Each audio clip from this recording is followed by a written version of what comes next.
Hi friends, ஒரு மிகப்பெரிய இயற்கை பேரழிவு ஏற்பட போகுதுன்னு ஜப்பான் அரசாங்கம் எச்சரிக்கிறாங்க. இதுக்கு 80% வாய்ப்பு இருக்குன்னு அந்த நாடு சொல்லுது. அது ஒரு ராட்சத சுனாமின்னு கூட சொல்லியிருக்காங்க.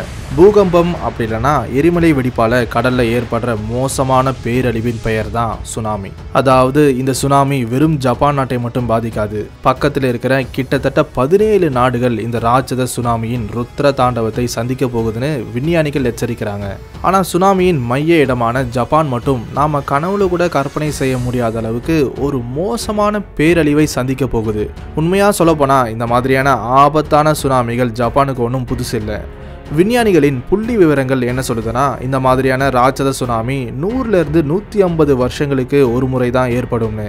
2004 டிசம்பர் 26 இந்திய பெருங்கடல்ல ஏற்பட்ட சுனாமி காரணமா 14 நாடுகள்ல சுமார் 2,30,000 பேர் இறந்து போனாங்க. 2011 மார்ச் 21 ஜப்பான் கடற்கரையில் ஏற்பட்ட சுனாமி சுமார் 18,000 உயிர்களை எடுத்துட்டு போச்சு. இந்த மாதிரியான இயற்கை பேரழிவுக்கு பூமியின் டெக்டானிக் பிளேட்ஸின் அசைவு தான் காரணம் அப்படின்னு விஞ்ஞானிகள் சொல்றாங்க. இதுக்கும் ஜப்பானுக்கும் என்ன சம்பந்தம் இருக்குன்னு கேட்டிங்கன்னா, 3 டெக்டானிக் பிளேட்ஸ் சந்திக்கிற பிரதேசத்துல தான் ஜப்பான் நாடு இருக்கு. இதுதான் இங்க அடிக்கடி பூகம்பங்கள் வர காரணம். இருக்கிற ஆபத்து போதாதுன்னு ஜப்பான்ல நிறைய ஆக்டிவ் வோல்கனோஸ் கூட இருக்கு. உலகத்துல ஏற்பட்ட 10ல் 8 பூகம்பங்கள் பசிபிக் பெருங்கடலின் ரிங் ஆஃப் ஃபயர் அப்படிங்கிற இடத்துல தான் நடக்கும். இப்போ ரீசெண்டாக ஜப்பான் அரசாங்கம் வெளியிட்ட சுனாமி எச்சரிக்கையால் உலக நாடுகள் பயத்தில் இருக்காங்க. எதையும் சந்திக்க தயாராக இருங்கன்னு ஜப்பான் சொல்லுது. சரி, இந்த ராட்சத சுனாமி எப்போ வரப்போகுதுன்னு சொன்னாங்களா? எஸ், சொல்லியிருக்காங்க. இன்னும் ஒரு 30 வருஷங்களில் ஒரு பயங்கரமான சுனாமி பசிபிக் பெருங்கடலில் ஏற்பட போகுதுன்னு சொல்கிறாங்க. அந்த 17 நாடுகளில் பாதிப்பு எப்படி இருக்க போகுதுன்னு நமக்கு சரியாக தெரியல.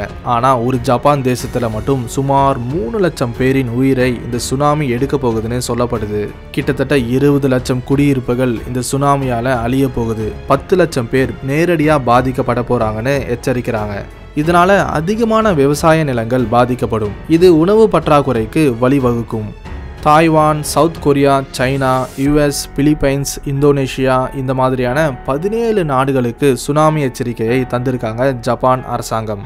சுனாமிக்கு கடலில் ஏற்பட்ட பூகம்பங்கள் தான் காரணம் அப்படின்னு தெரியும். அந்த பூகம்பங்களை முன்கூட்டியே கண்டுபிடிக்க முடியாதா? இதுக்காக ஜப்பான் நிறைய அட்வான்ஸ்டு டெக்னாலஜியை கண்டுபிடிச்சிருக்காங்க. சரி, ஜப்பான் கிட்ட தான் பூகம்பத்தை முன்கூட்டியே கண்டுபிடிக்கிற அளவுக்கு டெக்னாலஜி இருக்கும்போது எதுக்காக இப்போ ரீசெண்டாக மியான்மரில் ஏற்பட்ட பூகம்பத்தை கண்டுபிடிக்க முடியலை அப்படிங்கிற கேள்வி உங்கள் எல்லாருக்குமே வரும். இதுக்கு விஞ்ஞானிகள் சொல்கிற பதில், என்னதான் அட்வான்ஸ்டு டெக்னாலஜி இருந்தாலும் உலகத்தில் ஏற்பட்ட எல்லா பூகம்பங்களையும் முன்கூட்டியே கண்டுபிடிக்க முடியாதுன்னு. ஏன்னா இயற்கையை யாராலையும் துல்லியமாக கணிக்க முடியாது. சரி, இப்படி இருக்கும்போது நாம் 30 வருஷங்களுக்கு அப்புறம் வரப்போகிற பூகம்பத்தை எப்படி விஞ்ஞானிகளால் சொல்ல முடியுதுன்னா, வரலாற்றில் நடந்த பூகம்பங்களின் ஸ்டாட்டிஸ்டிக்ஸ் மூலமாக. நான் ஏற்கனவே சொன்ன மாதிரி 3 டெக்டானிக் பிளேட் சந்திக்கிற பிரதேசத்தில் இருக்குது ஜப்பான். அதாவது பசிபிக் பிளேட், பிலிப்பைன்ஸ் பிளேட் மற்றும் யுரேஷியன் பிளேட் சந்திக்கிற பிரதேசத்தில் தான் ஜப்பான் அப்படிங்கிற தீவு நாடு இருக்குது. ஒரு காலத்தில் இந்த பூமி பேஞ்சியாவாக இருந்த சமயத்தில் லட்சக்கணக்கான ஆண்டுகளாக ஏற்பட்ட டெக்டானிக் பிளேட்ஸின் அசைவு காரணமாக கண்டங்கள் உருவானது. இதில் இந்தியாவை சேர்ந்த டெக்டானிக் பிளேட் ஆப்பிரிக்காவில் இருந்து பிரிந்து வந்து யுரேஷியன் டெக்டானிக் பிளேட்டை மோதியதால் ஹிமாலயா பர்வதங்கள் உருவானதுன்னு நீங்கள் கேள்விப்பட்டிருப்பீங்க. பூமிக்கு அடியில் இருக்கிற டெக்டானிக் பிளேட்ஸ் நிரந்தரமாக நகர்ந்துட்டே இருக்கும்னு நம்ம எல்லாருக்குமே தெரிஞ்ச விஷயம். இது கான்ஸ்டண்ட்டாக நடக்கிற ஒரு இயற்கை நிகழ்வு. உண்மையாக சொல்லப்போனால் இந்த இயற்கை நிகழ்வை கணிக்கிறது கிட்டத்தட்ட சாத்தியமற்றது. டெக்டானிக் பிளேட்ஸ் எப்போவுமே மெதுவாக நகரும். ஆனால் சில சமயத்தில் ஃப்ரிக்ஷன், அதாவது உராய்வு காரணமாக அந்த பிளேட் சந்திக்கிற இடத்துல அதிகமான அழுத்தம் ஏற்படும். இதுதான் பூகம்பத்துக்கு காரணமாக இருக்குது. விஞ்ஞானிகளின்படி 100 ஆண்டுகளுக்கு ஒரு முறை இந்த மாதிரியான ஆபத்தை இந்த பூமி சந்திக்கும். வரலாற்றை புரட்டி பார்க்கும்போது 684 வருஷம், 869 வருஷம், 1361 வருஷம், அதே போல் 1498 வருஷம், அப்படி 100 to 150 வருஷங்கள் டைம் கேப்பில் மோசமான பூகம்பங்கள் ஏற்பட்டிருக்கு. 1946 வந்த மிகப்பெரிய பூகம்பம் காரணமாக ஜப்பான் ராட்சத சுனாமியை சந்திச்சுது. இந்த மாதிரியான ராட்சத சுனாமிகள் 10 மாடி கட்டிடத்தை கூட மூழ்கடிக்கும். அதாவது அந்த சுனாமியின் உயரம் 80 to 130 அடி வரை இருக்கும். பல தசாப்தங்களாக ஏற்பட்ட பூகம்பங்களை கவனித்த ஜப்பான் மெட்ராலஜிக்கல் ஏஜென்சி ஜப்பான் கடற்கரை ஓரமாக வாழ்ந்துட்டு இருக்கிற மக்களை எர்த்குவைக் ப்ரூஃப் மற்றும் சுனாமி ப்ரூஃப் கட்டிடங்களை கட்ட உத்தரவு போட்டாங்க. 2046 இருந்து 2096 காலகட்டத்தில் வரப்போற இந்த ராட்சத சுனாமியை சந்திக்க இந்த மனித இனம் தயாராகணும். பூகம்பம் ஏற்பட்ட அடுத்து 30 நிமிஷங்கள்ல இந்த ராட்சத சுனாமி கரையை வந்து சேரும்னு விஞ்ஞானிகள் சொல்றாங்க. அந்த பேரழிவுல இருந்து தப்பிக்க மக்களுக்கு வெறும் 30 நிமிஷங்கள் போதுமா? அதனாலதான் மக்களை ரொம்ப எளிதா பாதுகாப்பான இடத்துக்கு இடமாற்றக்கூடிய வசதியை நாம இந்த காலகட்டத்தில் இருந்தே தயார்படுத்தணும்னு விஞ்ஞானிகள் சொல்றாங்க. அட்வான்ஸ்டு டெக்னாலஜிக்கு பெயர் போன ஜப்பானுக்கு இயற்கை பேரழிவுகளை ஓரளவுக்கு சமாளிக்கக்கூடிய திறன் இருக்கு. ஜப்பான் மக்கள் தொகையை பற்றி பார்த்தோம்னா 30% 60 65 வயதுக்கும் அதிகமானவங்க தான் இருக்காங்க. இவங்களை உடனடியாக பாதுகாப்பான இடத்துக்கு கொண்டு போகிறது கொஞ்சம் கஷ்டம். பூகம்பம் அப்படின்னு ஒன்று வந்தால் சுனாமி வரும். சுனாமி வந்தால் உயிர் சேதம், சொத்து சேதம் ஏற்படும். ஆனால் அந்த நஷ்டத்தை நம்மளால் முடிஞ்ச அளவுக்கு குறைக்க முடியும். அதுக்காக நாம் முன்னெச்சரிக்கை நடவடிக்கைகளை கவனமாக கடைபிடிக்க வேண்டியதாக இருக்குது. 1946 மிகப்பெரிய பூகம்பம் ஏற்பட்டதால் அதிலிருந்து 100 வருஷங்களில், அதாவது 2046 வருஷத்தில், அப்படி இல்லைனா அதுக்கப்புறம் கூட ஏற்பட போகிற பயங்கரமான பூகம்பத்தை சந்திக்க மக்கள் தயாராக இருக்க வேண்டும்னு ஜப்பான் மெட்ராலஜிக்கல் ஏஜென்சி சொல்கிறாங்க.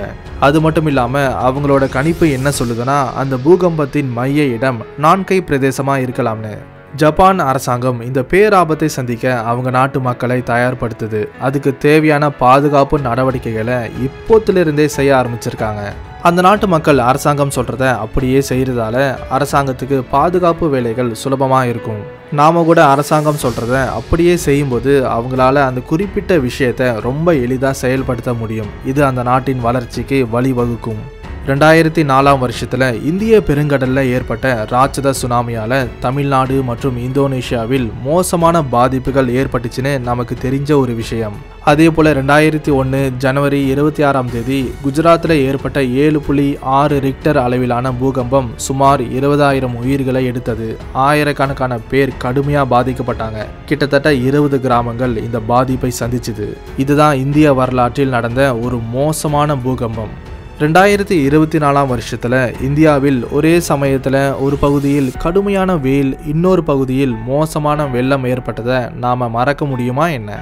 இதிலிருந்து நமக்கு என்ன தெரியுதுன்னா, இயற்கையை மனிதனால் எப்போவுமே துல்லியமாக கணிக்க முடியாதுன்னு. இந்த இயற்கை பேரழிவுகளை மனிதனால் தடுக்க முடியாது, ஆனால் அதிக பாதிப்பு நடக்க விடாமல் தடுக்க முடியும். அதுக்கு தேவையான பாதுகாப்பு நடவடிக்கைகளை எல்லா நாடுகளும் அவங்க நாட்டு மக்களுக்கு செய்ய வேண்டும். கனமழை, வெள்ளம் மாதிரியான இயற்கை நிகழ்விலிருந்து நாம் தப்பிக்க முடியும். ஆனால் பூகம்பம், சுனாமி மாதிரியான ஆபத்தான இயற்கை பேரழிவிலிருந்து அவ்வளோ சுலபமாக தப்பிக்க முடியாது. எப்படி ஜப்பான் அரசாங்கம் அவங்க நாட்டு மக்களை இயற்கை பேரழிவுகளை தைரியமாக சந்திக்க தயார்படுத்துதோ, உலக நாடுகளும் அதை கடைபிடிக்க வேண்டியது அவசியம். இதுக்கு சம்மந்தப்பட்ட விழிப்புணர்வுகளை மாணவர்களுக்கு ஸ்கூல்ஸ் மற்றும் காலேஜஸில் கற்பிப்பது ரொம்ப நல்லது. எதிர்காலத்தில் நடக்க போகிற இந்த பேரழிவை பற்றி நீங்கள் என்ன நினைக்கிறீங்க? அதை கமெண்ட்டில் சொல்லுங்கள். இந்த வீடியோ பிடிச்சிருந்தா லைக் பண்ணுங்கள், ஷேர் பண்ணுங்கள். இந்த மாதிரி இன்னும் நிறைய வீடியோஸை பார்க்க நம்ம சேனலை சப்ஸ்கிரைப் பண்ணி அந்த பெல் ஐக்கனை கிளிக் பண்ணுங்கள். மறுபடியும் அடுத்த வீடியோவில் சந்திக்கலாம். தேங்க்ஸ் ஃபார் வாட்சிங்.